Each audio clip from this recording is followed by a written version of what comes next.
तो दोस्तों, आज हम करने वाले हैं अपनी थार की टेस्टिंग। सब बोलते हैं थार बहुत पावरफुल है, 4x4। तो चलिए आज अपन करते हैं थार की टेस्टिंग।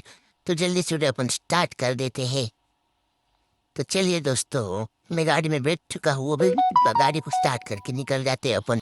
अरे अरे मालिक, जरा अच्छे से चलाइएगा। कीचड़ में जोर से मत घुसा देना, नहीं तो मैं टूट जाऊंगा। मालिक जरा धीरे चलाओ।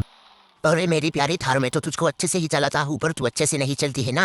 अरे पागल नशेड़ी साले, तुझको गाड़ी में आ, तुझसे मेरी गारंटी रहेगी कुत्ते पागल। अरे यार, सॉरी सॉरी, तू गुस्सा हो गया। अबे यार था तू दब गई यार जमीन में। अभी रुक, उतरता हूँ मैं उससे नीचे।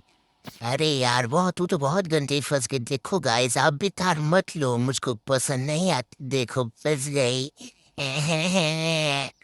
देखो देखो, अच्छे से देखो जरा। हाँ, अभी कौन आएगा निकलने? मेरे दोस्त लोग भी नहीं इधर हैं।